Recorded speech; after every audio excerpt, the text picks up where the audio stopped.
Bom dia, meus queridos. Vamos para mais um devocional aqui no dia de hoje. Aprecia aqui a vista, né, maravilhosa. Aqui temos uma oliveira, uma videira e um cenário maravilhoso aqui ao fundo.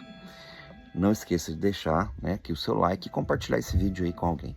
Hoje temos algo maravilhoso aqui para estar ministrando com vocês, ok? Quais são os nossos dias, né, e os capítulos que nós vamos compartilhar no dia de hoje? Bom, nós vamos falar hoje do dia 16 até o dia 22 de julho, ok? Próxima semana nós vamos fechar o mês de julho e já começar agosto. Quais são os livros que nós vamos compartilhar hoje? 1 Coríntios capítulo 4, do versículo 4 ao 9, né, do capítulo 4 ao 9, 1 Coríntios 4 a 9. 1 Reis de 17 ao capítulo 22, 2 Reis de 1 a 2 e Amós do capítulo 1 ao capítulo 7. Começamos hoje o livro de Amós. E nós vamos começar exatamente pelo livro de Amós, que tem algo aqui poderoso para a gente estar compartilhando sobre Amós. Muito interessante, ok? O livro de Amós tem muitas coisas interessantes, vocês vão gostar, ok? Então avançando aqui, capítulo 1 de Amós, o que nos fala? Amós era da tribo do sul, nós vamos dar um resumo aqui, né? Ele era da tribo do sul, de Judá, porém ele profetizou na tribo do norte, em Israel. O foco da profecia dele foi a tribo do norte. Ele era contemporâneo do profeta Isaías e do profeta Oséias, que nós compartilhamos aqui alguns devocionais atrás, ok? Ele profetizou no período, então, do rei Uzias de Judá, ok? E do rei Jeroboão II, um rei mau, né? Aliás, todos os reis de Israel foram reis maus. Não teve um rei que fosse bom aos olhos do Senhor, né? Ele profetizou, então, no reinado de Jeroboão II de Israel. E aqui ele coloca um detalhe, né? Interessante. 2 anos antes de um terremoto. Ou seja, ele declara algo aqui, né? Ele declara um desastre natural. Houve um terremoto 2 anos depois ali que ele começa a profetizar, ok? Ele profetiza o quê, então? Qual que é o intuito aqui da profecia do capítulo 1 de Amós? É o juízo de Deus contra as nações que estão ao redor de Israel. E ele vai citando as nações aqui. Asdod, Gaza, Ascalon, que são os filisteus, né? Edom, os edomitas, descendentes de Esaú, Tiro, Temã e outras cidades aqui que estão cercando Israel. E, claro, né? Todas as cidades são descendentes de Ismael e de Esaú, que estão ao redor ali da nação de Israel, né? E depois, por último, no capítulo, ele fala também sobre o juízo de Deus sobre Israel. Finalizando. Capítulo 2, ele continua profetizando do juízo sobre as outras nações, principalmente sobre Edom, mas depois ele avança aqui no capítulo 2, falando da profecia contra Judá, né, a tribo do sul, e depois contra Israel, a tribo do norte. Ele vai falar aqui sobre a insatisfação de Deus por causa da idolatria que acontecia, né, na tribo do sul e na tribo do norte. Capítulo 3 fala do juízo de Deus sobre a nação de Israel, né? E é interessante que aqui tem alguns textos que a gente usa muito, até para outras pregações. Aqui tem o texto, né? Andarão 2 juntos se não houver entre eles acordo, ou se não estiverem acordo. Olha que interessante. Aqui ele faz essa pergunta exatamente relacionada a um tema, né? Que a gente também encontra lá em Eclesiastes. Ele fala sobre leão várias vezes aqui, né? Ele vai falar várias vezes aqui sobre leão, leãozinho, leão, e fazendo a referência desse leão ao nosso Messias. São várias vezes o que refere esse leão? Ao Messias, ok? O leão da tribo de Judá. E no versículo 7 do capítulo 3 aqui, tem um texto interessante. Diz o seguinte: certamente o Senhor Deus não fará coisa alguma sem ter revelado o seu segredo aos seus profetas. Esse texto também é usado em muitas palavras, né, em pregações. Aí aqui a referência ao leão. Rugiu o leão, a referência ao Messias. Quem não o temerá? Né? Falou o Senhor Deus, quem não profetizará? Quando Deus fala, o profeta ele tem que liberar a palavra. Texto de capítulo 3 de Amós. Capítulo 4 de Amós, entrando aqui. O que se refere ao capítulo 4? O juízo de Deus sobre Bazã, ok? Uma terra ali também ao redor de Israel, e sobre Israel, né? Deus novamente proferindo juízo contra Israel por causa da sua idolatria. Capítulo 5, e aqui começa a parte interessante. O capítulo 5 do livro de Amós fala sobre Israel e sobre a diáspora deles, né, no futuro, né, que haveria diáspora ali definitiva. E ele faz uma referência astronômica, e aqui entra uma coisa interessante, que passa batido para muitos. Foi por causa das visões astronômicas ou da ciência astronômica que, né, os reis do Oriente, os magos, vieram até o Messias Jesus no nascimento dele, seguindo a estrela, né? Por causa de uma profecia dos céus, porque a Bíblia diz em Salmos 15 que os céus declaram, né, e proclamam a glória de Deus. Olha que poderoso. E aqui ele começa a fazer uma referência astronômica, não astrológica. Tá? Astrologia é uma ciência ocultista. A astronomia já é uma ciência, né, que nomina, né, e observa os astros, porque é um relógio natural que Deus criou sobre nós, ok? Está lá em Gênesis. Então Deus cria um relógio natural sobre a Terra para reger os tempos, as estações, as épocas, o dia e a noite, né? É um relógio do Senhor. E aqui Deus faz referência aqui, se você for ler, aos 7 estrelos, ou 7 estrelas errantes, né, como a gente conhece hoje, e a constelação de Órion. O que isso tem a ver? Por que eu estou citando essa coisa aqui interessante? Deus fazendo referência a isso, ele está fazendo referência aqui aos eclipses solares e aos eclipses lunares. Se você ler, você vai entender o texto. Ele manda observar isso, né, com relação ao Sol e à Lua. Olha que interessante, o texto diz claramente isso. E qual que é a ligação disso com os eclipses solares e os eclipses lunares? Que ligação tem isso, né, com os eclipses? A Lua nova, olha que interessante, e a Lua cheia. Eclipses solares só acontece na Lua nova, tá? Olha que interessante. E eu não vou entrar no mérito disso profundamente, é só um compartilhar interessante. E eclipses lunares só ocorrem na Lua cheia. Por que isso? Na Lua nova tem menos incidência de luz, tá? A Lua nova. Então, quando tem menos incidência de luz, você consegue observar, ok? A constelação de Órion, a nebulosa de Órion, claramente, assim como 7 estrelas. Olha Deus fazendo referência aqui. Por que ele fala dos 7 estrelas e Órion, né, constelação de Órion, a nebulosa? Porque exatamente nessa época você consegue observar com clareza essas constelações, e é nessa época, contando intervalos antigos, fizeram um calendário. Nosso calendário de eclipse que você vê aí, né, todo tecnológico, é baseado nos escritos antigos, que já tinham a pré-data de eclipses solares e lunares, um intervalo de 147 a 177 dias. Se você estudar, você vai entender isso profundamente. E é por isso que, olha como Deus é conhecedor e estabeleceu todas as coisas sob o seu domínio e conhecimento, né? Os planetas, né, quando são bem observados na Lua nova, são tempos onde acontecem eclipses solares. E quando eles não conseguem ser observados, né, a observação e a não observação deles é na Lua cheia, porque tem muita incidência de luz e você não consegue enxergar nem os 7 estrelas, nem Órion nesse período. E é onde acontece, então, os eclipses lunares, na Lua cheia. Por isso Deus faz referência disso, conectando, né, o Sol e a Lua com esses eventos. Poderoso isso, né? Algo que muitas vezes passa batido. Avançando aqui para o capítulo 7, o juízo de Deus sobre Israel, a profecia da erva serôdia, né? Porque lá na frente Deus vai profetizar o avivamento. A chuva serôdia, a chuva temporã, ok? A erva serôdia são as primeiras chuvas, a serôdia, né? Aliás, são as últimas chuvas.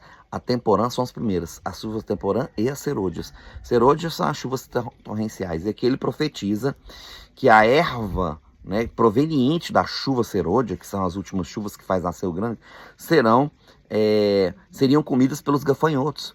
Porém, Deus declara um perdão aqui para a tribo de Israel, né? E coloca um prumo. O que o prumo faz? Para endireitar. O prumo serve para trazer um endireitamento de caminhos tortuosos que Israel havia seguido aqui. Então, aqui é mostrado o prumo de Deus e o endireitamento de Israel, sendo necessário, assim, a diáspora definitiva e a futura promessa, né, de restauração. A diáspora que ia ser, né, durar milhares e milhares de anos. Desde aquela época, Israel nunca mais se reuniu novamente, né, foi dispersa por toda a terra. E a sua futura reunião, né, na eventualidade, retorno do Messias. ok? E assim, fechamos aqui esse trecho interessante do nosso devocional. Avançando agora para a parte 2 do nosso devocional, entramos no livro de 1 Reis, ok? E também vamos começar aqui o livro de 2 Reis. Nós vamos concluir o livro de 1 Reis. Capítulo 17 até o capítulo 22. Capítulo 17, então, Elias profetiza seca por 3 anos e meio. E Deus sustenta a palavra dele. E depois Deus chama Elias ali e o sustenta com corvos trazendo para ele comida, né? Carne e água no ribeiro. Até que o ribeiro se seca, Deus então envia Elias a Sarepta para a casa de uma viúva, e Deus já havia falado com ele. E essa referência é forte porque Jesus cita a viúva de Sarepta nos evangelhos, né? Havia muitas viúvas em Israel, mas Deus aprove abençoar uma viúva fora de Israel, com apontamento profético. Olha, as nações conhecerão o meu poder e o meu nome. Começando pela viúva de Sarepta. Era um apontamento profético para a restauração dos gentios que viriam pelo Messias. Então Deus envia Elias para a casa dessa viúva em Sarepta, e Deus traz então a provisão milagrosa por causa da fé dela, que Deus já havia falado com ela, né? E ela, crendo nisso, falou: olha, só tem um pouco de pão, um pouco de óleo que vou fazer, né? E o meu filho vão comer, não vão morrer, porque a seca tá aí. Ele falou: não, né? Faz primeiro para mim, traz para mim. E aí eu vou te dizer, nunca, enquanto durar isso, não vai acabar a farinha da panela, nem o azeite da botija, né? Vai conseguir, e você vai viver debaixo do milagre.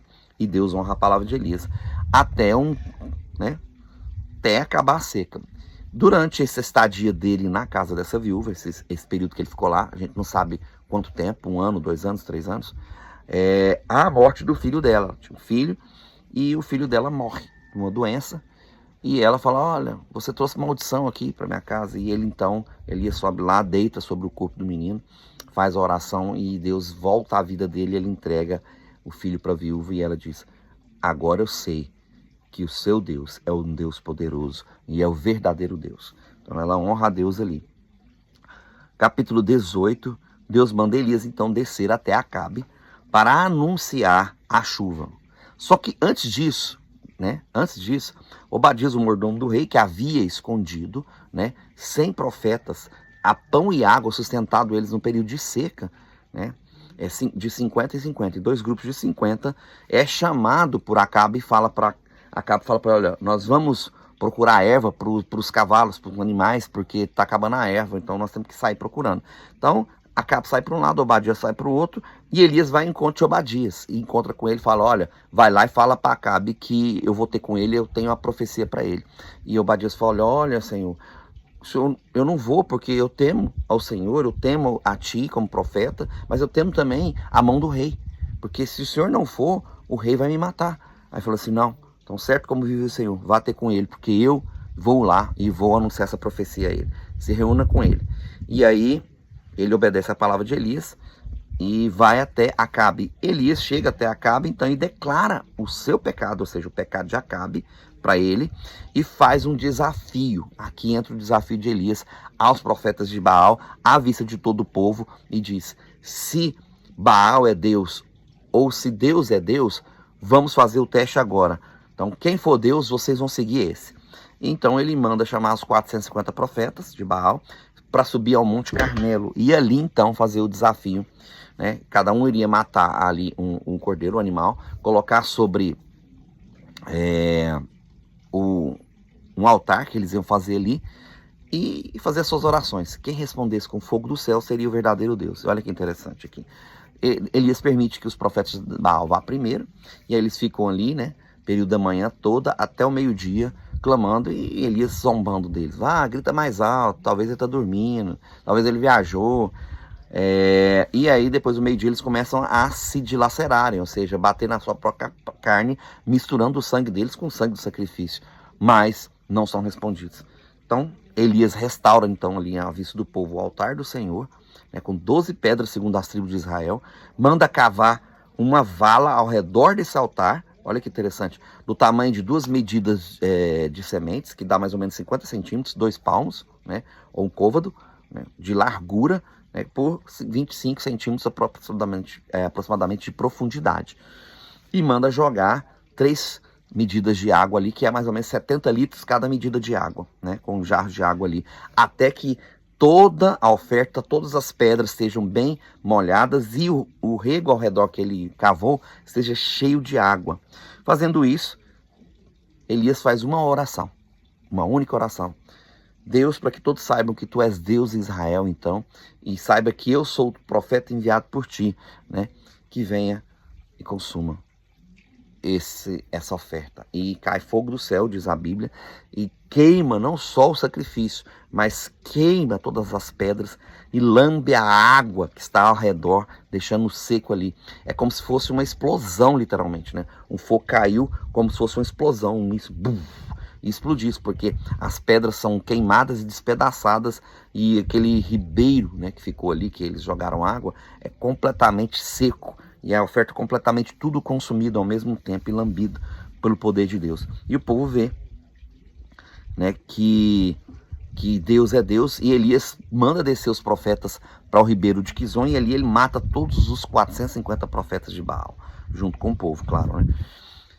E depois disso, né, Elias vai para o monte orar para que chova. Olha, ele começou falando que ia chover, e acontece uma série de coisas aqui, né, até que ele sobe mais o seu discípulo para orar para que a chuva desça. E ele 7 vezes ora e pede para ele olhar, até que na sétima vez ele vê uma nuvem do tamanho da mão de um homem pequeno, e essa nuvem se alastra, e então a chuva desce. Capítulo 19, Acabe contou então para Jezabel o que Elias havia feito. Olha isso. E ela então ameaça Elias de morte. Elias foge com medo, né? E entra em depressão e pede para si a morte. Aqui é a famosa depressão de Elias, né? E ele estava com o seu coração angustiado, mas o anjo, né, cutuca ele, traz pão e água e diz: Elias, come e bebe. E ele come e bebe, depois volta a dormir de novo. Aí ele cutuca de novo. Falei: Elias, come e bebe, porque o caminho será sobremodo longo. E ele come e bebe, Elias se põe de pé e caminha 40 dias, 40 noites pelo deserto de Horebe até o monte Horebe, monte de Deus, né? Até o monte de Deus. E Deus então fala com Elias aqui e manda ele sair para fora. Tá? E quando ele sai, passa um vento forte, depois um terremoto, depois um fogo avassalador, por último uma brisa suave, e Deus estava na brisa suave, em tempos suaves, onde Deus fala com Elias. E Elias disse que estava sozinho, né, reclama com Deus, e que não havia mais ninguém com ele. E Deus interrompe Elias e fala: olha, eu vou te dar 3 tarefas, Elias. E ele dá 3 tarefas a Elias, e é interessante essas tarefas. Deus manda primeiro ele ungir Hazael, rei da Síria, que era inimigo de Israel. Olha que interessante. Um profeta de Israel indo lá na Síria ungir um rei da Síria, né? Hazael como rei da Síria, futuro rei, no lugar de Ben-Hadad, que era o rei atual que estava ali. Segunda tarefa, ele manda ungir Jeú como rei futuro de Israel. Olha que interessante isso aqui. E terceira tarefa, ele manda o próprio Elias ungir Eliseu, profeta, em seu lugar. Deus estava já dando um anúncio aqui para Elias: Elias, você vai vir para perto de mim, eu vou te levar. Talvez ele pensasse que, né, ia morrer e tal, mas Deus faz algo maravilhoso depois, vocês vão saber. Deus declara ainda e fala para Elias: olha, você não está sozinho não, você não está sozinho. Tem 7.000 fiéis que não se dobraram a Baal, né, e eles merecem a minha honra e respeito. E então Elias, né, desce, obedecendo ao Senhor, segue o caminho e encontra primeiro Eliseu, e lança sua capa sobre Eliseu e fala para Eliseu, né, segui-lo. E Eliseu fala: deixa eu despedir dos meus pais. Ele vai e não te demore. Ele vai e lá mata a junta de bois, que ele estava, né, arando a terra com a junta de bois. Ele mata, queima os paus ali, quebra tudo, faz um churrasco ali, um sacrifício, come com sua família e vai seguindo Elias. E nós entramos no capítulo 20 agora. Capítulo 20, então, Ben-Hadad, rei da Síria, aquele atual momento, né, cerca, né, e ameaça Acabe, rei de Israel. E começa então a guerra, e Deus dá uma palavra para Acabe. Olha que interessante, começar a batalha. Porque Deus já tinha falado para Elias, né, capítulo anterior que eu acabei de falar, para ungir outro rei, né, Hazael, em lugar do rei que estava atualmente na Síria. E Deus então diz, né, por mais que Acabe era um rei iníquo, um rei que não honrava a Deus, Deus permite que ele tenha vitória sobre Ben-Hadad. E então Ben-Hadad vai e foge, e depois de um ano ele retorna com outra estratégia. Fala: olha, o Deus deles é Deus dos montes, nós vamos levar ele para o vale, que no vale nós vamos ganhar. e volta a guerrear novamente, mas dessa vez ele perde, pior ainda, porque Acabe vence ele e mata 100.000 soldados da Síria. E corre e captura Ben-Hadad. Só que aí ele dá um fora, né? Em vez de, né, se dobrar e se render a Deus por essa maravilhosa vitória, o que ele faz? Ele corre atrás de Ben-Hadad e faz aliança com ele, traz ele para perto de si e deixa ele ir embora, libera ele com aliança. E aí um profeta de Deus se levanta e profetiza, né, pede para o pessoal, me fere aqui, a pessoa não fere ele, fala, você não me feriu? Então um leão vai te pegar aí, e o leão pega aquela pessoa. Aí ele fala para uma segunda pessoa, olha, me fere aqui. Aí a pessoa vai e fere ele. Aí depois da ferida ele chega para Acabe e profetiza. Assim como a ferida veio sobre mim, a ferida vai vir sobre a sua casa, os seus descendentes vão morrer. E, né, dá uma sentença para a vida de Acabe, e não só para a vida de Acabe, para a vida de Jezabel também, né, que os cães comeriam sua carne, e que os cães também lamberiam o sangue de Acabe, quando ele morresse, ok? No lugar do rei da Síria, que deveria ser morto por ele, né, seria dada a vida de Acabe, pela vida do rei que ele poupou, porque por desobediência a Deus. Capítulo 21, então, entramos na história da vinha de Nabote, onde Acabe deseja aquela vinha, e a Nabote recusa se vender por se tratar de uma herança familiar que ele queria deixar para seus filhos. Acabe conta para Jezabel e ela arquiteta um plano maligno com duas falsas testemunhas, filhos de Belial, a Bíblia diz aqui, para levantar um testemunho falso contra Nabote e levá-lo à morte por apedrejamento. Fazendo esse plano, então, ela põe esse plano em prática, né, e mata Nabote e fala para Acabe, olha, agora é sua aí a vinha, né? E Elias então fica sabendo e profetiza contra Acabe, né, e contra a sua descendência. Aqui já é o profeta Elias profetizando. O capítulo anterior é um outro profeta que Deus usa para profetizar para Acabe. E aqui, né, o que Elias profetiza? Profetiza que os cães comeriam a carne de Jezabel, né, em Jezreel, e que Acabe seria humilhado e o Senhor, Deus, né, e que Acabe seria também, sua descendência iria morrer, ou seja, os cães lamberiam, né, o sangue de Acabe, depois de morto, e que toda a sua descendência, né, ia sofrer isso. E Acabe se humilha diante de Deus, o texto diz isso, e o Senhor ouve a humilhação de Acabe, olha que interessante. E o Senhor, ouvindo a humilhação de Acabe, Deus muda o veredito e diz, olha, essa maldição vai vir para o seu filho, eu vou poupar você nos dias de vida aqui, enquanto você estiver reinando, não serão nos seus dias. E nós avançamos então para o capítulo 22. Então houve 3 anos de paz aqui no capítulo 22, entre Acabe e as nações que cercavam ele, e Josafá, então Acabe resolve se reunir com Josafá e falar, nós vamos junto para a guerra aqui, Josafá, prepara aí, que nós vamos levantar e nós vamos guerrear, ok? E nessa guerra, ele manda chamar os profetas, né? Josafá, rei de Judá, manda chamar os profetas. E ele traz um monte de profetas, e os profetas começam a falar, não, vai para a batalha que vocês vão ganhar, vai estar tudo certo, Deus vai honrar vocês. Aí Josafá fala, pô, não tem nenhum profeta de Deus aqui não? Você traz esse bando de profeta aí, nenhum deles é de Deus. Fala, tem um tal de Micaías aí, mas ele só profetiza desgraça a meu respeito. E ele então chama Micaías, que diz, né, uma profecia que se eles fossem para a batalha, Acabe iria morrer. E eles iam perder a batalha, ok? E mais ainda, Micaías declara que Deus permitiu que um espírito de mentira invadisse a boca dos profetas dele para profetizar coisas agradáveis a ele, para que ele fosse enganado, fosse para a guerra e morresse, né? Mesmo assim, debaixo do aviso de Micaías, ele dá ordem, fala, prende esse cara aí, fica dando pão de amargura e água de amargura para ele aí, até que eu volte. Ele falou assim, você não vai voltar da guerra, o profeta fala para ele, eu posso até ficar preso, mas você não vai voltar. E eles prendem então Micaías, obedecendo, e eles vão para a guerra mesmo com a profecia dele, né? E perdem a guerra, e Josafá, rei de Judá, foge, porque eles dão uma ordem, o exército inimigo dá uma ordem para que eles vão atrás só dos reis. E aí, a esmo, um soldado lança uma flecha para o alto, e essa flecha sai caçando rumo e fere, né, Acabe. E Acabe fica ferido o dia todo, foge com essa lança sobre ele, sem rumo, né? E cumpre-se então a profecia, porque ele morre.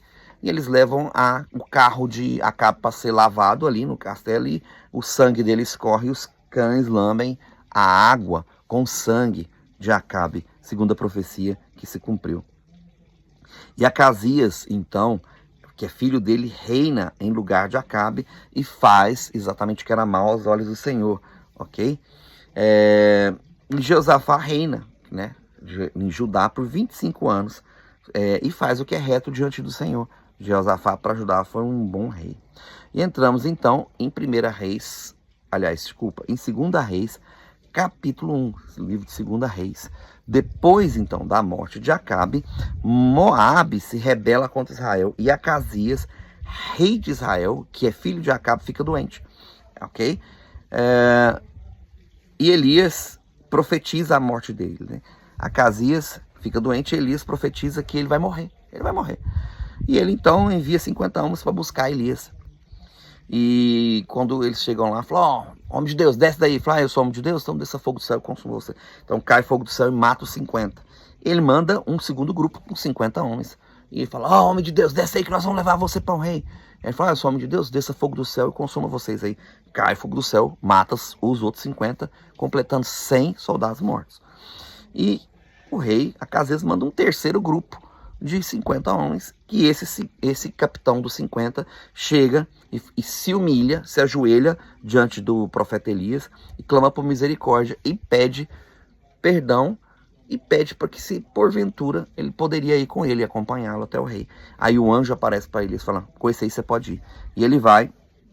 E ele vai na presença do rei e profetiza e declara novamente a morte do rei por desobediência. E Jorão, então, se torna rei em lugar de Acasias, porque Acasias não tinha filho, né? Então, um outro rei, né, assume o lugar de Acasias em rei de Israel, acabando, então, e cumprindo, então, a profecia da palavra de Deus, liberada pelo profeta, com a descendência de Acabe. Aqui termina a descendência de Acabe, em Acasias. Entramos no capítulo 2 de 2 Reis. Elias, então, entra na sua peregrinação, né, junto com Eliseu, para a sua ascensão aos céus, ou seja, o seu arrebatamento aqui.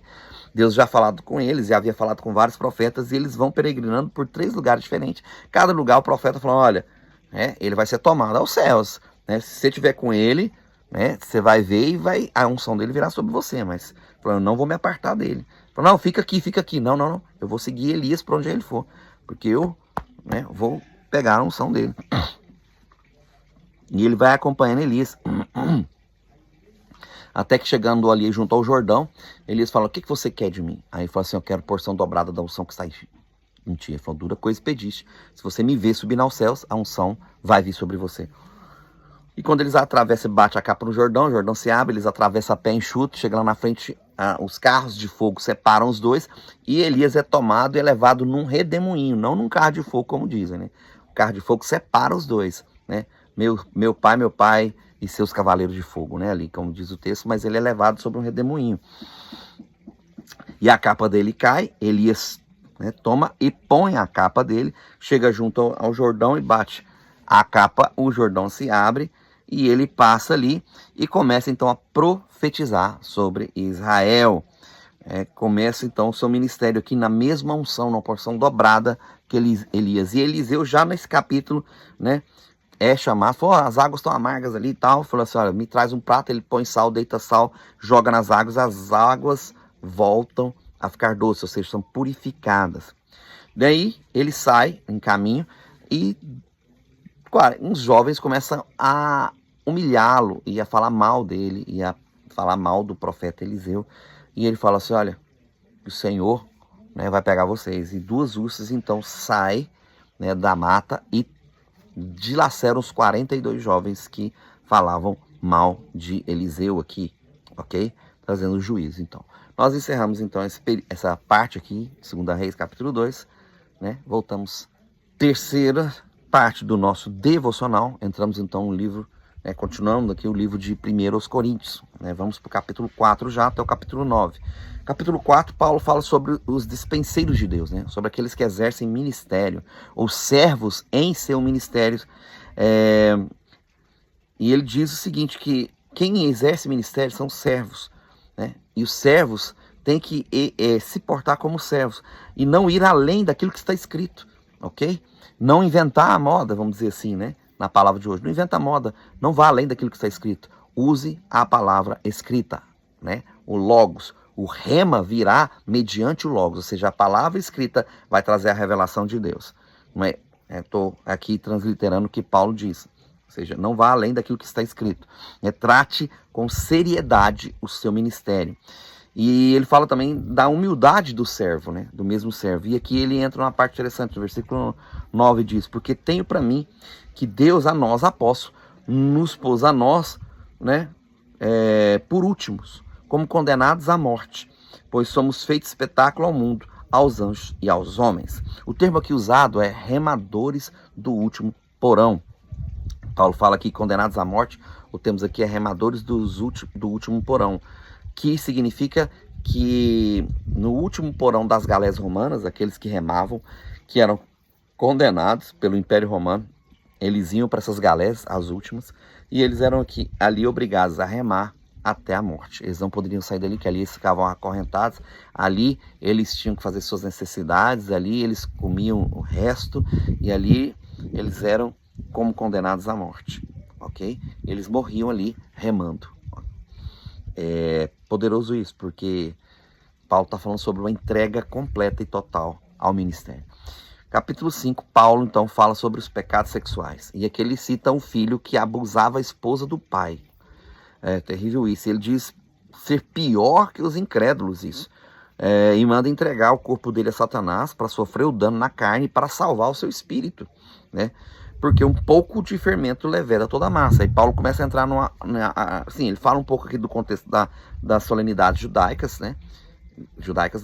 Solenidades bíblicas. Eu falo muito aqui nesse canal as solenidades bíblicas, que são os 7 marcos temporais de Deus, né? Fala sobre escatologia aqui.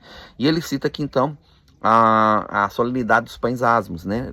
Comemore a festa, mas não com os asmos antigos, mas sim com os asmos da sinceridade, né? Tirando o fermento, né, de dentro de vós. E Paulo exorta a não ter comunhão. Paulo usa isso para falar assim: não tenham comunhão com aqueles que se dizem irmãos, mas praticam todo tipo de pecado, de devassidão, de avareza, de idolatria, maldizentes, beberrões, ladrões, etc. Ele dá a lista aqui, fala assim, com esses nem sequer comais. Por quê? Porque eles vivem na prática desse pecado. Se dizem irmãos, mas vivem toda a sua vida debaixo da prática desses pecados.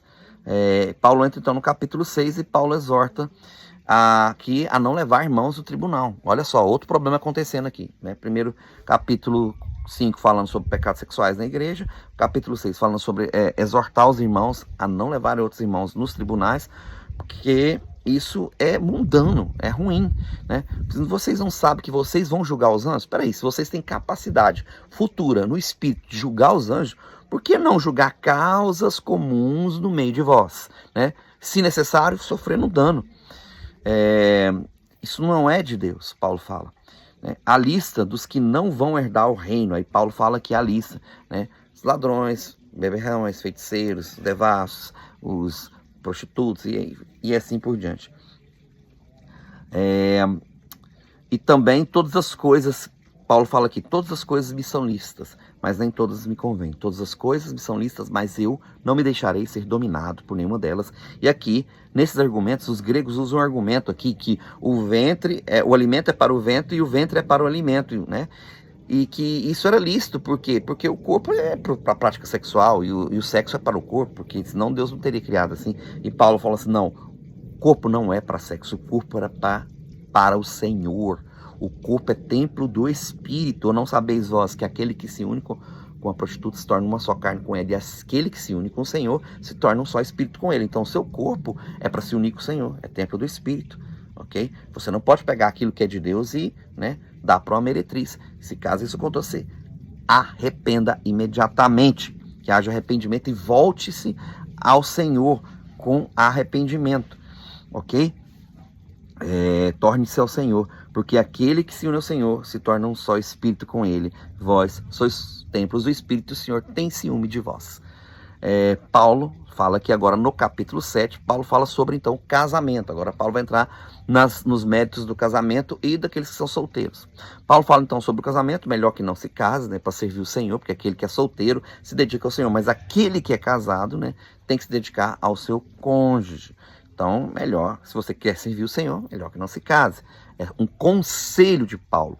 Porém, quem não consegue, melhor é se casar. Se você não consegue não viver abrasado, melhor que se case. Então, os cônjuges não têm poder sobre o seu próprio corpo. Paulo fala aqui, mas o seu cônjuge tem poder sobre o corpo do outro.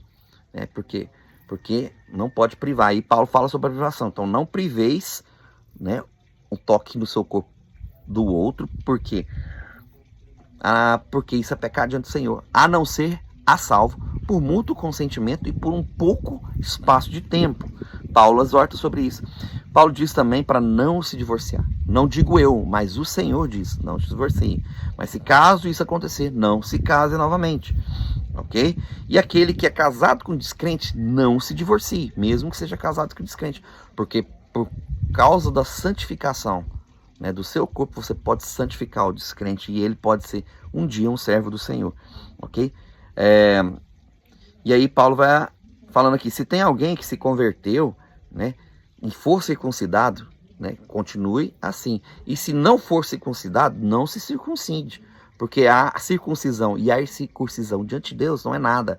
Né? A verdadeira aliança é aqueles que são circuncisos de coração, né, que deram seu coração ao Senhor. Essa é a verdadeira aliança, pelo sacrifício de Jesus, o Messias. Aí ele vai avançando aqui, mesmo que seu companheiro... Aí ele diz aqui, o mundo passa, bem como toda a sua concupiscência. Né? Os casados, então, cuidem primeiro, né, das coisas do seu companheiro e depois das coisas do Senhor. E o solteiro cuide primeiro das coisas do Senhor, ok?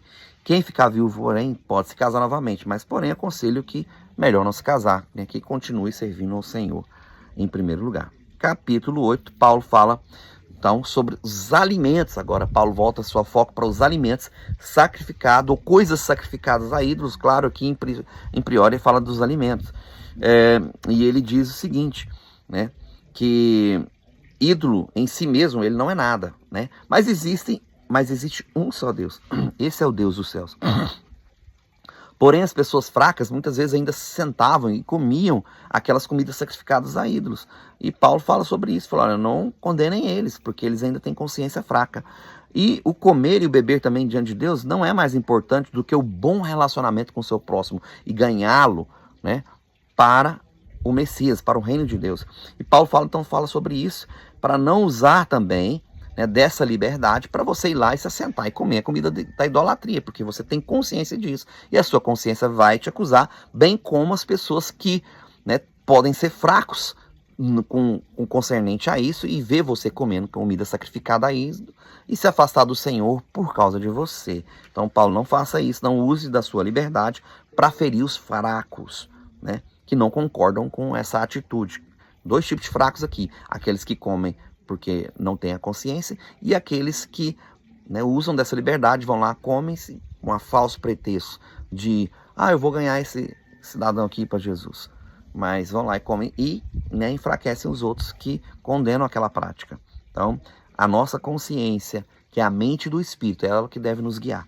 Capítulo 9, então, Paulo fala sobre a defesa do seu apostolado, né, e também dos recursos financeiros que entram ali em poder viver pela obra e também, né, se viver pelas ofertas. E ele fala que ele não se casou e também teria o direito de se casar, teria o direito de usar as ofertas para as missões que ele fazia. E ele diz, olha, não devemos atar a boca do boi que debulha, aquele boi que está ali trabalhando, debulhando no meio da plantação, ele tem o direito de comer. E ele defende o seu ministério apostólico em cima disso. Mas Paulo falou assim, eu não vou abusar desse dinheiro, né? Ou seja, eu não vou abusar desse direito que eu tenho. Eu não quero me casar, também não vou abusar do direito de ter essas ofertas, para não escandalizar. E ele se mantém também, continua trabalhando com as mãos, né, fazendo tendas. E ele continua a pregar o evangelho, Paulo, em cima desse princípio. Paulo faz, então, de tudo para ganhar a todos. O texto diz aqui, porém, não ferindo os mandamentos de Deus. Fazer tudo é não ferir os mandamentos. Ele deixa claro isso no texto. Não ferindo os mandamentos de Deus, ou seja, a consciência do Espírito. Os atletas correm atrás de uma coroa corruptível, de uma medalha corruptível. Porém, nós atrás de uma coroa incorruptível. Então, faça a obra de Deus com discernimento espiritual. Paulo fala sobre isso exatamente aqui no texto. E nós fechamos, então, essa parte do nosso devocional. Que o Senhor, Deus te abençoe.